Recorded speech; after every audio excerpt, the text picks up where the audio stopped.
있습니다. 피해자라는 이 소설은 하나님은 없고 빈 껍데기만 남은 기독교를 비판하는 그런 소설입니다. 주인공 최요한이라는 그 사람의 아버지가 최 장로님이신데, 이분이 평양에서 고아원을 운영하셨습니다. 최 장로님은 고아원을 운영하면서 아들과 고아들을 차별하지 않으셨어요. 아들에게 먹이는 것 똑같이 고아들에게 먹이고 입히는 것 똑같이 입혔습니다. 그래서 이 최요한은 아버지를 항상 자랑스럽게 생각하고 있었습니다. 그리고 어릴 때부터 고아들과 같이 자랐기 때문에 고아들에 대한 편견이 없었습니다. 그래서 고아원에 있는 한 자매를 사랑하게 되고 결혼을 약속하게 됩니다. 최요한은 아버지가 자신의 선택을 굉장히 기뻐해주고 지지해줄 거라고 생각했습니다. 그래서 아버지에게 얘기를 했는데 아버지가 완강하게 반대하는 겁니다. 고아를 며느리로 절대 받아들일 수 없다, 그렇게 얘기하는 겁니다. 그것 때문에 최요한은 결혼을 하지 못합니다. 그리고 이 자매는 고아원을 몰래 떠나게 됩니다. 최요한은 그때 아버지의 이 실체를 알게 되죠. 너무 큰 충격을 받으면서 아버지의 신앙이 어떤지를 알게 되었습니다. 최요한의 아버지 최 장로님은 고아원을 운영했지만 그게 고아들을 위해서 운영한 건 아니었습니다. 자신의 명예를 위해서, 자신의 이익을 위해서 고아들을 이용한 거지요. 그 실체를 알고 이 최요한이 굉장히 방황을 하게 됩니다. 그러고 나서 20년 후에 그 헤어졌던 자매를 다시 만나는데 그 자매는 술집에서 종업원으로 일하고 있었습니다. 그 사실을 최요한에게 들키고 나서 그 자매는 자살을 해버립니다. 최요한은 그 아버지의 그 위선적인 신앙 때문에 기독교에 대한 굉장한 반감을 가지게 되지요. 그리고 하나님은 없이 껍데기에만 남아버린 기독교를 가리켜서 신발 안에 돌멩이다, 이렇게 얘기했습니다. 신발 안에 돌멩이가 있으면 이것을 자기 혼자 힘으로 벗어내기가 어렵죠. 신발을 벗기 전까지는 돌멩이를 꺼낼 수 없습니다. 그래서 신발을 신은 채 그 돌멩이로 인한 고통을 겪게 되게 되죠. 그래서 이게 꺼내고 싶어도 마음대로 제거할 수 없고 삶을 불편하게 만드는 존재, 그것을 하나님이 없는 껍데기에만 남은 기독교다, 이렇게 이야기를 했습니다. 하나님이 신앙의 핵심입니다. 그런데 이 하나님에 대한 참된 믿음이 없이 그저 종교 행위만 하고 있으면 빈 껍데기만 남은 기독교죠. 그런 빈 껍데기만 남은 기독교는 신발 안에 있는 돌멩이처럼 사람들을 불편하게 만들 뿐입니다. 자신을 불편하게 만들고 다른 사람들을 불편하게 만듭니다. 신자라고 하면서 신자답게 못 삶으로 말미암아 사람들에게 기독교가 빈 껍데기 같은 종교로 보여주게 만들었다면 우리 자신을 굉장히 반성할 일입니다. 그런데 반면에 어떤 사람들은 하나님의 존재 자체를 구두 속에 돌멩이처럼 여기는 사람들이 있습니다. 하나님의 존재 자체를 불편하게 여기고 하나님이 없기를 바라면서 살아가는 사람들이 있습니다. 하나님을 제거하고 싶은데 쉽게 삶에서 제거는 되지 않아서 하나님의 존재 자체가 불편하게 느껴지는 그런 사람들이 있습니다. 어릴 때부터 교회를 다녔지만 모태신앙이지만 참된 믿음에 이르지 못하는 사람들은 하나님의 존재가 불편합니다. 하나님이 없으면 내 마음대로 살 수 있을 것 같은데 하나님이 계시니까 자꾸 신경이 쓰이는 거죠. 마음대로 죄를 짓고 싶다가도 하나님의 존재를 의식하게 되어서 마음이 불편한 겁니다. 그렇다고 하나님이 없다고 딱 잘라 말할 수도 없죠. 그러다 보니까 하나님께서 마치 신발 안에 있는 돌멩이처럼 불편하게 여겨지는 그런 사람들이 있습니다. 하나님의 존재를 싫어하고 하나님의 뜻을 따르기를 싫어하는 사람들은 아담 이후의 모든 사람들의 본성이지요. 하나님을 대적하고 살고 싶은 마음들, 하나님을 거스르는 마음들이 아담 이후 모든 사람들이 가지고 있는 마음입니다.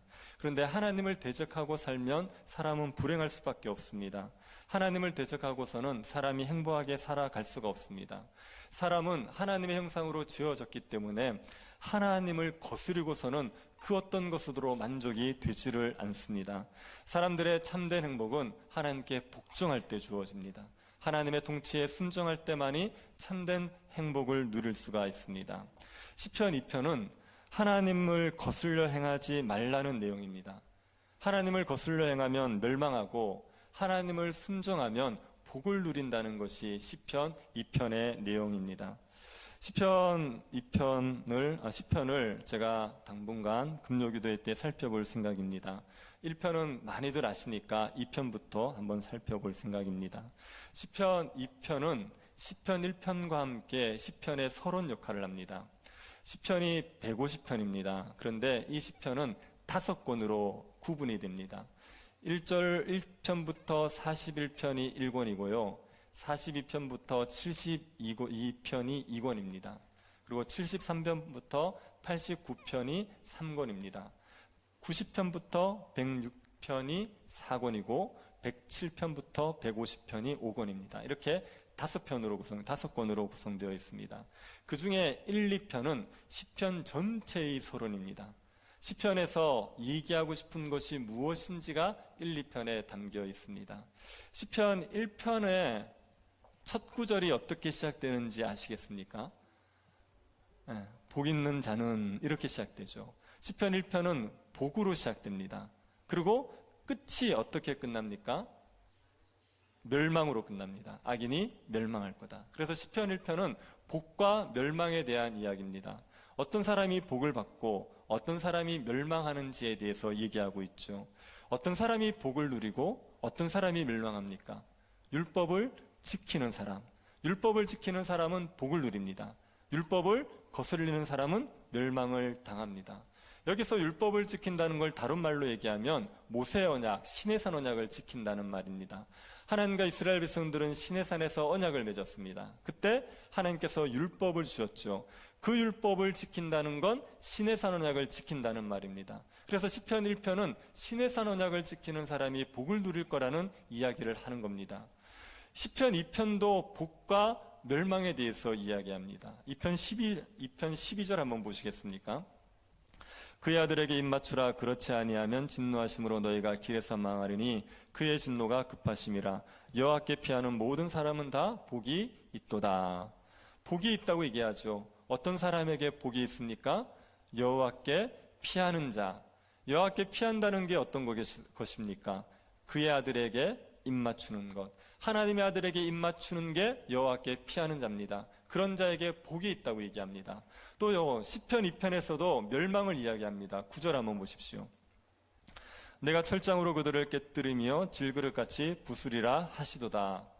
하나님의 아들이 철장으로 깨뜨린다고 얘기하죠.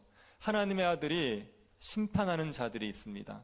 하나님의 아들을 섬기지 않는 자들, 하나님의 아들을 거스르는 자들은 멸망을 받는다, 심판을 받는다, 그 얘기를 하고 있는 겁니다. 그래서 시편 2편도 복과 멸망을 이야기하지요. 어떤 사람이 복을 누립니까? 하나님의 아들을 섬기는 자.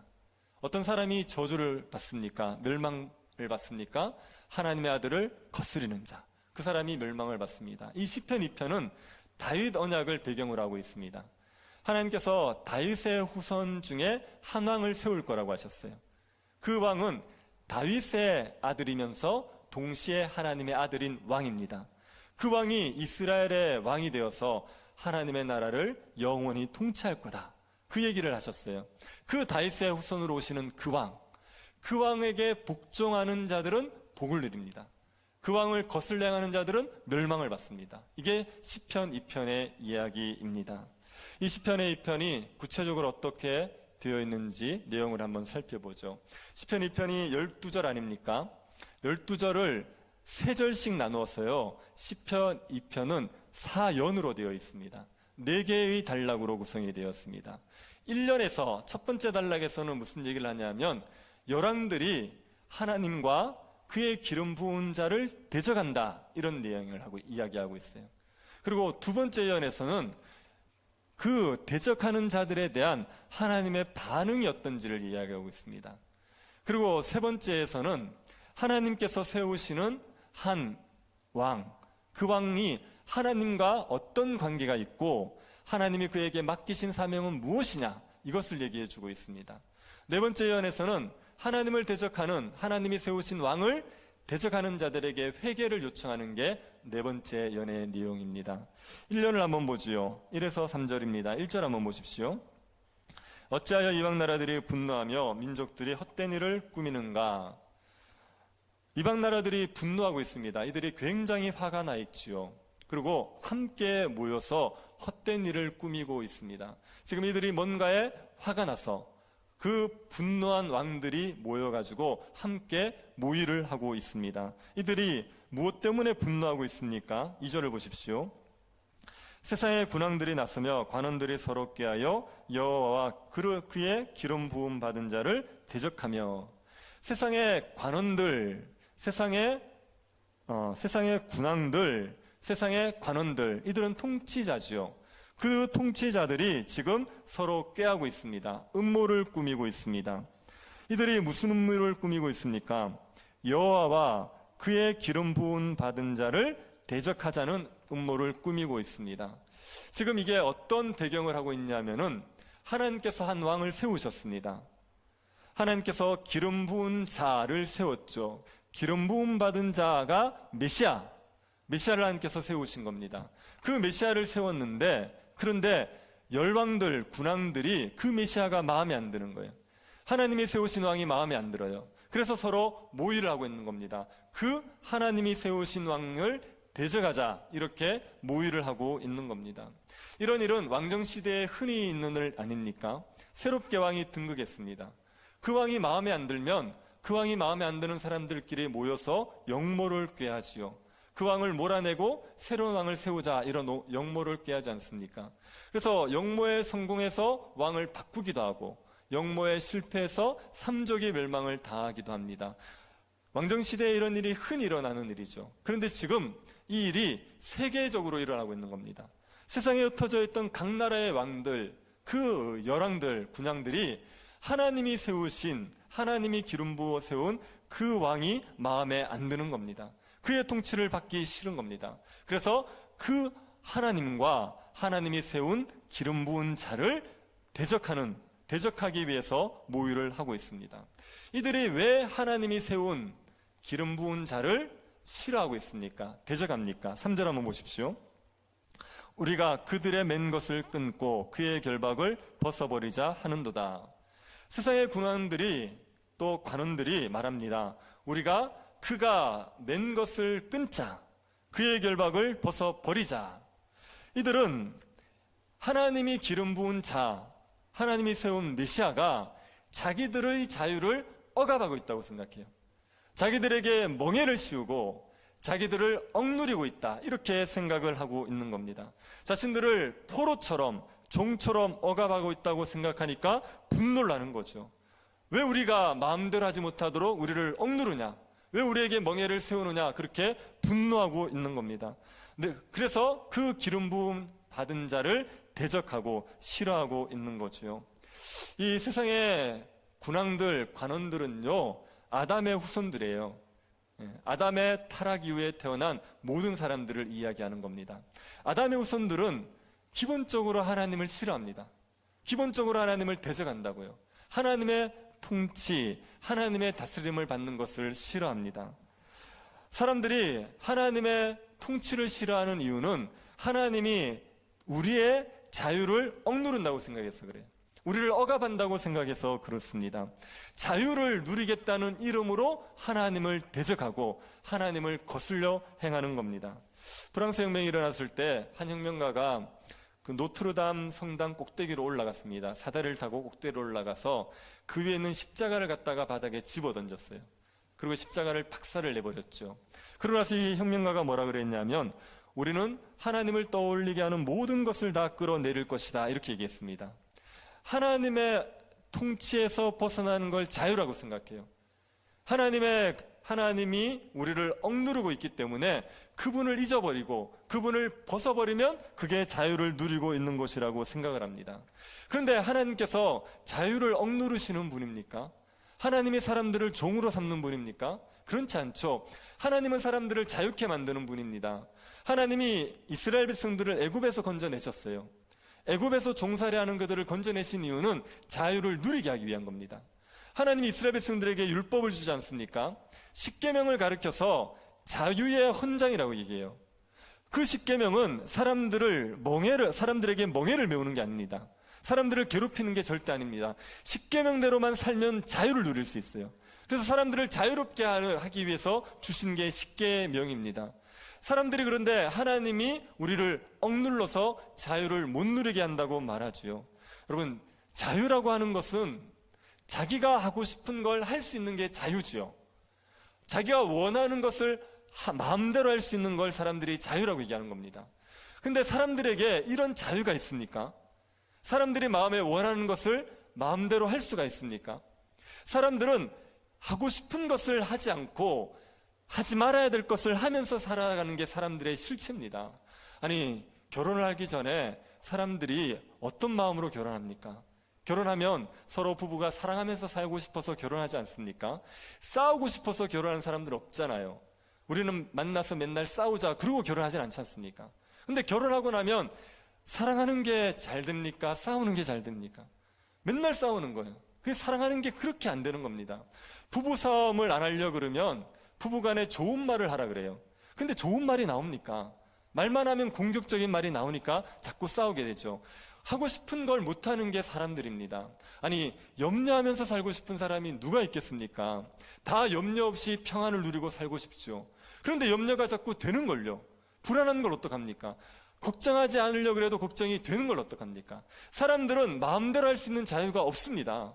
타락한 이후에 마음대로 할 수 있는 자유, 원하는 것을 할 수 있는 자유를 잃어버렸단 말이에요. 이 자유를 누리게 하시는 분은 하나님밖에 없는 거예요. 하나님만이 정말 마음에 원하는 것을 할 수 있게 만들어 주시는 분입니다. 그런데 사람들이 하나님이 우리를 억누른다고 생각해요. 우리에게 자유를 앗아간다고 생각합니다.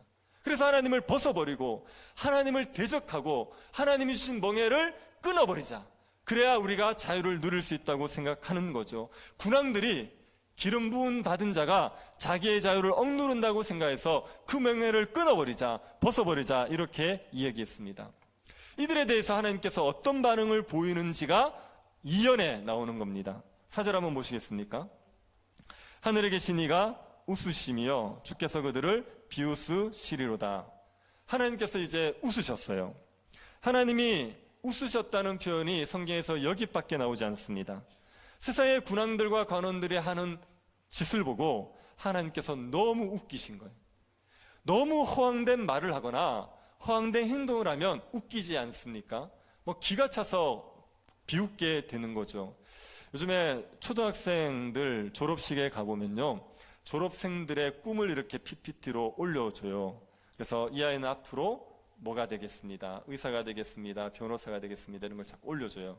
제가 어떤 초등학교 졸업식에 갔는데 제가 아는 한 초등학생의 꿈이 이렇게 올라갔어요. 꿈이 뭐냐면은 통산 200골을 넣는 축구 선수가 되는 게 꿈이에요. 그러니까 통산 200골이면 거의 이동국 수준입니다. 근데 그 초등학생은 축구 선수 아니거든요. 그리고 축구할 때 주로 포지션이 골키퍼예요. 그런데 통산 200골을 넣겠대요. 그래서 가족들이 그걸 보고 다 웃었어요. 제가 그 초등학생이 우리 아들이라고 절대 얘기하지 않았습니다. 제 아들 보고 뭘 하시면 안 됩니다. 제 아들 보고 얘기한 게 아니라 제가 아는 초등학생. 너무 허황된 얘기를 하면요, 웃긴다고요. 예. 지금 군왕들이 하는 짓을 보니까 너무 웃긴 거예요, 하나님이. 아니, 하나님을 대적하겠대요. 하나님을 거스리겠대요. 여러분, 4절에 하나님을 어떤 하나님이라고 표현했습니까? 하늘에 계시니. 하나님이 하늘에 계신 일이에요. 하늘에 계시다는 얘기는요, 초월적인 분이라는 얘기거든요. 초월적인 존재라는 얘기거든요. 하나님은 하늘에 계신 분이에요. 하나님은 초월적인 능력으로 온 세상을 다스리는 분입니다. 그 하나님을 대적한다고요? 이게 말입니까? 하나님께서 애굽 사람들, 하나님을 바로왕이 대적한 적이 있죠. 바로왕이 하나님을 대적해가지고 하나님을 거슬려 행하다가 결국 이스라엘 백성들을 보내지 않습니까? 그리고 이스라엘 백성들을 보낸 걸 후회하고 특별 병거를 부대를 끌고 이스라엘 백성들을 추격해 왔다고요. 그때 하나님께서 이스라엘 백성들을 구해내시기 위해서 홍해를 딱 가르시죠. 출애굽기 15장에 모세의 노래가 나오는데 그 노래에 보면 하나님이 홍해를 뭐로 갈랐다 그런지 아십니까? 콧김으로. 주가 콧김을 부니까 물이 쌓이더라 이렇게 표현했어요. 하나님이 콧김으로 홍해를 가르신 분이에요. 하나님이 콧김으로 홍해를 덮으셔서 바로의 군대를 수장시키신 분이에요. 그 하나님을 대적한다고요? 군왕들이? 인생들이? 그게 하나님께 웃기는 겁니다. 말도 안 되는 거죠. 하나님께서 이 이스라엘 그 하는 짓들이 너무 웃겨가지고 비웃으셨어요. 그러고 나서 하나님이 분노를 하십니다. 5절 한번 보십시오. 그때 분을 바라며 진노하사 그들을 놀라게 하여 이르시기에. 하나님이 그들을 향해서 분노하셨죠? 진노하셨습니다. 그리고 그들을 놀라게 하셨다 그럽니다. 놀라게 하셨다는 것을 다른 번역이 호통을 치셨다 이렇게 얘기해요. 하나님께서 그 군양들을 호통을 치신 겁니다. 그리고 하나님께서 이들을 심판하기로 작정하시고 심판자를 세우십니다. 6절을 보십시오. 내가 나의 왕을 내 거룩한 산 시온에 세웠다 하시리로다. 하나님께서 이 하나님을 대적하겠다는 군왕들을 심판하기 위해서 심판자를 세우는데요, 하나님의 왕을, 하나님이 세우는 왕을 어디에 세웠다고요? 시온에 세웠다 이렇게 얘기합니다. 여러분, 시온은요 예루살렘에 있는, 예루살렘 북쪽에 있는 언덕입니다. 그 시온에 뭐가 있냐면 성전이 있는 거예요. 하나님께서 시온에 하나님의 왕을 세웠다 이 얘기는요 예루살렘에 세웠다는 얘기랑 똑같습니다. 시온은 한 언덕을 지칭하는 거지만 예루살렘 전체를 의미하기도 해요. 그래서 하나님께서 예루살렘에 한 왕을 세우신 겁니다. 이 왕을 통하여서 세상을 심판하기 위해서 하나님께서 이 왕을 예루살렘에 세우신 겁니다. 예루살렘에 세운 그 왕은 온 세상을 통치하는 왕이자 온 세상을 심판하는 왕입니다. 예루살렘에 왕이 세워졌는데 그 왕이 온 세상의 통치자라고 말하는 것은 그 당시 이스라엘의 위상을 생각해 보면 약간 과장된 것 같아요. 여러분, 이스라엘이 그렇게 큰 나라가 아니지 않습니까? 그래서 이스라엘의 왕을 온 세상의 왕이라고 이야기할 수는 없죠. 지금 세계에서 가장 영향력 있는 나라는 미국입니다. 그래서 미국의 대통령이 되면 세계의 대통령이라고 이렇게 얘기할 수 있죠. 그런데 우리가 이름도 들어보지 못한 온두라스 그런 나라의 대통령이 되었는데 그 대통령을 가리켜서 온 세상의 대통령 이렇게 얘기할 수 있겠습니까? 이건 말이 안 되는 거죠. 이스라엘은 작은 나라거든요. 그런데 그 이스라엘의 왕이 온 세상의 왕이라는 겁니다. 온 세상을 심판할 왕이라고 이야기하고 있는 겁니다. 하나님께서 이 왕을 세우셨어요. 이 왕이 왜 온 세상을 심판할 왕이 됩니까? 이 왕이 하나님과 어떤 관계에 있고 이 왕은 어떤 사명을 하게 됩니까? 그것을 3년에서 말하고 있습니다. 7에서 9절인데 7절 한번 보십시오. 내가 여호와의 명령을 전하노라. 여호와께서 내게 이르시되 너는 내 아들이라. 오늘 내가 너를 낳았도다. 여기에 나라는 사람은 하나님이 세우신 왕입니다. 그 왕이 하나님의 명령을 전하지요. 하나님께서 자기에게 이르신 말을 얘기합니다. 그 말이 뭡니까? 너는 내 아들이라. 오늘 내가 너를 낳았다. 이게 하나님이 세우신 왕이 하는 말이에요. 하나님이 나에게 이렇게 얘기하셨는데 너는 내 아들이다. 내가 오늘 너를 낳았다. 이렇게 이야기하셨다는 겁니다. 고대의 왕들은 자기가 신의 아들이라고 얘기하는 경우가 있습니다. 일반 사람들보다 더 우월하다는 것, 이걸 보여주고 싶어서 내가 신의 아들이다 이렇게 얘기하는 경우가 있죠. 그런데 이 하나님이 예루살렘에 세우는 왕은 진짜 신의 아들이에요. 진짜 하나님의 아들이에요. 진짜 하나님이라는 말입니다. 그러니까 온 세상을 통치할 수 있죠. 온 세상을 심판할 수가 있습니다. 하나님께서 이 왕에게 주신 약속이 있습니다. 8절 보십시오. 내게 구하라. 내가 이방 나라를 내 유업으로 주리니 내 소유가 땅끝까지 이르리라. 이 왕이 하나님께 구하면 이방 나라들을 유업으로 주겠대요. 세상에 있는 모든 나라들을 하나님께서 다 그 왕에게 주겠다 이렇게 이야기하고 있습니다. 이 왕의 영토가 온 세상 나라가 다 이 왕의 영토가 된다고 이야기하고 있습니다. 이 왕이 통치권을 가지고 있습니다. 9절 한번 보십시오. 네가 철장으로 그들을 깨뜨리며 질그릇같이 부수리라 하시도다. 철장이라는 것은 쇠지팡이를 말합니다. 쇠지팡이로 그 열방의 나라들을 깨뜨려 버린대요. 열방의 나라들이 질그릇 같습니다. 그 질그릇을 쇠지팡이로 깨뜨리는 게 얼마나 쉽습니까? 이 왕은 열방을 손쉽게 심판할 수 있는 왕입니다. 이 열방의 왕들은 하나님을 대적하는 나라들이죠. 여호와와 그 기름 부은 자를 대적하고 그 맨 것을 끊어버리자 이렇게 얘기했던 그 사람들입니다. 그 사람들을 하나님께서 세우시는 왕이 철장으로 질그릇 깨뜨리시 그렇게 다 깨뜨려 버릴 거다. 다 심판할 거라고 얘기하고 있습니다. 예루살렘에 세워진 왕은 하나님의 아들입니다. 하나님의 아들이라서 온 땅을 통치할 수 있죠. 그리고 하나님의 아들이기 때문에 하나님을 대적하는 모든 나라들을 질그릇 깨뜨리듯이 깨뜨릴 수 있는 왕입니다. 이것을 이 왕이 공개적으로 선포한 겁니다. 내가 하나님의 명령을 너에게 이른다. 나는 하나님이 세운 하나님의 아들이고 왕이다. 나는 열방을 통치할 자고 열방을 심판할 자다. 이렇게 공개적으로 선포를 한 겁니다. 그러고 나서 이제 그 열왕들에게 회개할 것을 요구하는 게 사연의 이야기입니다. 10절 한번 보십시오. 그런즉 군왕들아 너희는 지혜를 얻으며 세상의 재판관들아 너희는 교훈을 받을지어다. 군왕들, 재판관들 같은 사람입니다. 왜요? 왕들이 재판을 하기 때문에 군왕들, 재판관들 같은 사람들이에요. 그들이 지혜를 얻어야 됩니다. 그들이 교훈을 받아야 됩니다. 뭐가 지혜고 뭐가 교훈입니까? 이 왕들이 얻어야 될 지혜, 왕들이 얻어야 될 교훈은 무엇이겠습니까?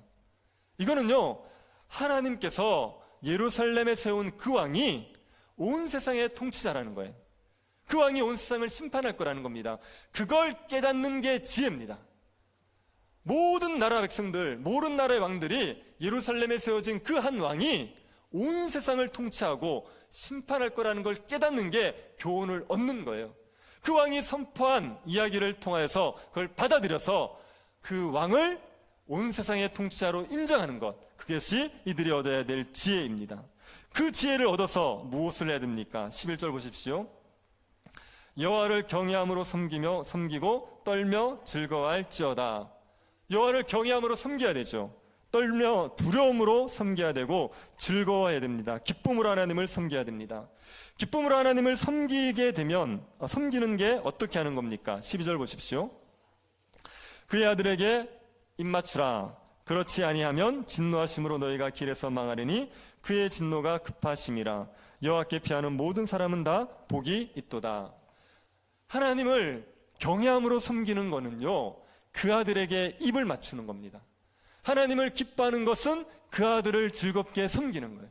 하나님이 세우신 왕, 하나님의 아들, 그 아들을 왕으로서 섬기면 그게 하나님을 경외함으로 섬기게 되는 겁니다.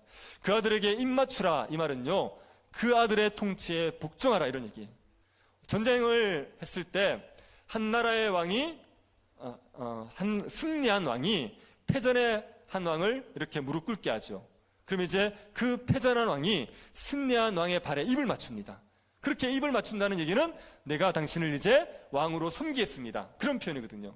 그래서 그 아들에게 입 맞추라, 이 얘기는요, 그 아들의 통치에 복종해라. 그게요, 하나님을 경외함으로 섬기는 거고 하나님을 즐거워하는 거고 그게 하나님께 피하는 겁니다. 그렇게 하지 않으면 진노가 임해요. 하나님의 진노가 급하죠. 그래서 너희가 길에서 망한다 그래요. 그 아들을 대적하고 그 아들을 섬기지 않으면요, 길에서 망해버립니다. 진노가 신속하게 임하게 되는 겁니다. 그러나 그 아들에게 입맞추면, 여호와께 피하면 복을 누리게 됩니다. 평강과 기쁨을 누리게 되는 겁니다. 여러분, 시편 2편에서 하나님의 아들, 예루살렘에 세워진 이 왕이 누구를 얘기하는 겁니까? 네, 예수 그리스도를 얘기하는 거죠. 예수님은 하나님의 아들이시면서 다윗의 후손으로 오신 왕이십니다. 하나님께서 예수 그리스도를 세상의 심판자로 세우신 거예요. 하나님을 대적하는 이 땅의 사람들을 심판하기 위해서 예수 그리스도를 세우신 겁니다. 아담의 타락 이후 다 사람들은 하나님을 대적해요. 하나님을 대적하고 하나님의 말씀을 멍해로 여기고 자꾸만 벗어버리려고 말하죠. 이들을 심판하기 위해서 하나님께서 예수 그리스도를 왕으로 세우신 겁니다. 그리고 예수 그리스도에게 열방을 위협으로 주셨어요. 예수님에게 열방을 위협으로 주셨다는 말은 모든 나라의 모든 족속들에게 예수 믿는 자들을 생겨나게 하신다는 얘기예요. 각 나라와 족속들의 예수 그리스도의 왕되심을 인정하고 그의 통치에 복종한 들이 생겨나는 게, 그게 열방을 유업으로 주셨다는 말입니다. 하나님께서 예수님을 십자가에 죽이시기로 작정하셨죠. 그러고 나서 예수님이 십자가에 죽고 나면 하나님은 예수님에게 예수 믿는 자들을 하나님의 백성으로 주시겠다, 예수님의 백성으로 주시겠다고 약속하셨습니다. 그 약속대로 열방에 예수 믿는 자들이 생겨나서 각 나라와 족속들 가운데서 하나님을 예배하게 만들어주는 거죠. 예수 그리스도를 섬기는 백성들이 생겨나게 만들어주는 겁니다. 그게 하나님이 예수님에게 열방을 땅으로 주셨다는 이야기예요. 그래서 지금 보면 각 나라와 족속에 예수 믿는 사람들이 다 있죠. 없는 사람 없지 않습니까? 그게 지금 예수 그리스도가 열방을 유업으로 받아서 통치하고 계시는 겁니다. 이 예수님을 대적하는 자들은 철장으로 깨트려집니다. 철장으로 박살이 나 버립니다.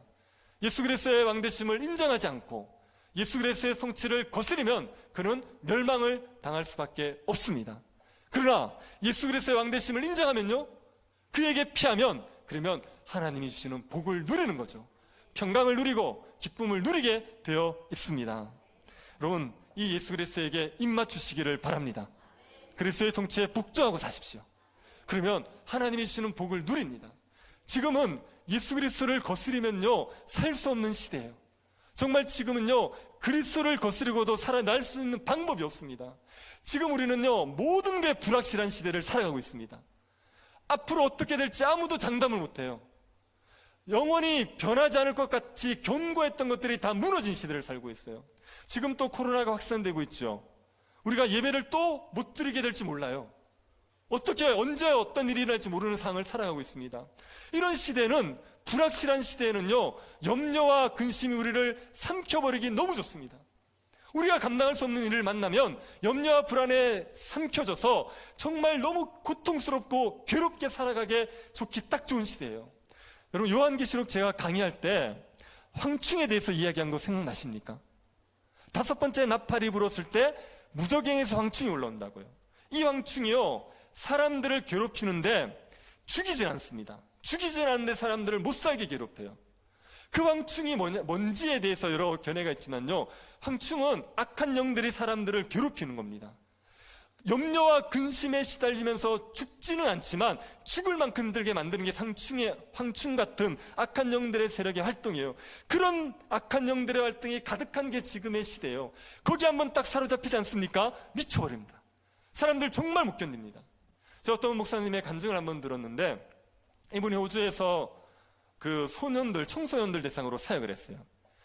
그냥 청소년들 아니고 정말 사고뭉치의 청소년들을 대상으로 사역했습니다. 근데 그 중에 한 여학생이 사고를 쳐가지고 그 여학생을 정말 도우려고 했던 일인데, 이 여학생이 이 목사님을 경찰에 신고를 해버린 거예요. 그래서 경찰에 잡혀 들어갔는데 집단폭행, 강도, 그리고 납치, 이런 제목으로 목사님이 구치소에 들어간 거예요. 구치소에 들어가서 재판을 기다리고 있는 겁니다. 재판을 받으면 최장 25년 이상을 받을 수 있는 그런 상황이었어요.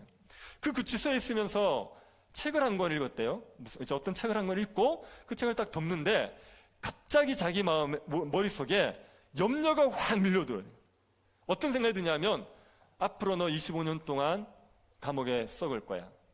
네 아내는 도망을 갈 거야. 너는 목회를 못하고 실패자가 될 거야. 이 생각이 머리를 사로잡는 거예요. 이게 머릿속에 맴돌기 시작하는데 아무리 애를 써도 이걸 떨쳐낼 수가 없는 거예요. 그것 때문에 너무너무 괴로운 거예요. 머리가 터져나갈 정도로 괴로운 거예요. 그래서 살을 쥐어 뜯고 자기 몸을 때리고 머리를 쥐어박고 그래도 이 생각을 떨쳐버릴 수가 없는 겁니다. 생각을 떨쳐버릴 수 없는데 너무너무 괴로워요. 죽을 만큼 괴로운 거예요. 그래서 너무 고통스러우니까 이 목사님이 무슨 생각을 했냐면, 차라리 머리를 깨버리자. 머리를 깨버리면 생각을 안 하겠지. 그래서 구치소에 있는 벽을 향하여서 돌진을 했답니다. 머리를 박살을 내버려서 생각을 잊어버리려고. 그래서 막 돌진해서 머리를 박으려는 순간에 자기도 모르게 오른손이 올라가 버린 거예요. 그래서 벽을 받지 않고 손을 받은 거예요. 그래서 머리가 깨어지지 않았어요. 그리고 그 순간 하나님 앞에 부르짖기 시작했대요. 정말 그 짐승 소리를 나면서 애통하면서 부르짖었대요. 그렇게 부르짖는데 그분의 이제 경험이 그래요. 갑자기 예수님이 나타나셔서 그 손에 머리를 탁 대시더래요. 그러니까 그 염려와 근심들이 확 떠나가는 걸 느꼈대요. 그리고 살았대요. 여러분, 이런 경험이 어떤 건지 이해되십니까? 네. 불안과 염려에 사로잡혀서 미칠 것 같은 그런 때가 있으시죠? 사람이 감당하지 못할 환난을 딱 만나지 않습니까? 그러면 그때 온갖 염려와 불안에 사로잡히게 되어 있습니다. 평소에는 그냥 별 문제 없이 살아요. 그러더라도 환란에 딱 닥쳐보십시오. 그때 염려에 한번 사로잡히면요, 사람은 미칩니다. 그런데 아무리 노력해도 그거 벗어지지가 않아요. 염려를 하지 않으려고 해도 안 돼요. 내 힘으로 그것을 벗어낼 수 있는 방법이 없습니다. 그때 우리를 건져낼 수 있는 유일한 분이 누구냐면 예수 그리스도밖에 없어요. 그리스도가 그 고통에서 우리를 건져내십니다. 무슨 예수님이 환상 가운데 나타나서 안수해주고 이런 걸 기대하시면 안 돼요. 예, 그런 신비한 체험을 기대하시면 안 돼요. 뭘 하셔야 되냐면 말씀을 믿으시면 돼요. 예수 그리스도가 예루살렘에 세워진 그 왕이신 그분께서 온 땅의 통치가 된다는 걸 믿으시면 돼요. 그분께 피하는 자는 복이 있다는 걸 믿으시면 돼요. 그분을 의지하는 자들은 하나님의 사랑을 받는다는 걸 믿으시면 돼요. 예수 그리스도를 믿으시면 그 염려와 불안 속에서 벗어날 수 있습니다.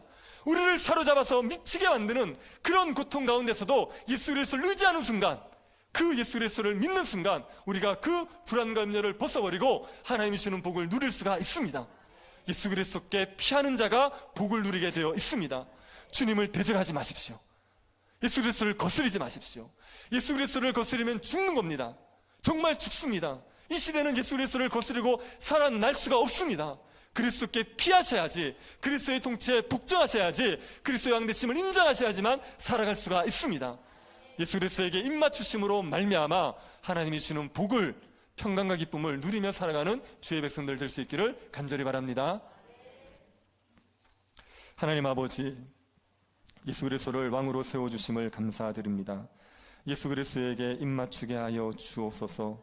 그리스도의 통치에 복종하며 살아가게 하여 주옵소서. 하나님을 대적하고 예수 그리스도를 왕으로 인정하지 않는 이 세상의 풍조에 물들지 않도록 저희들을 지켜 주옵소서.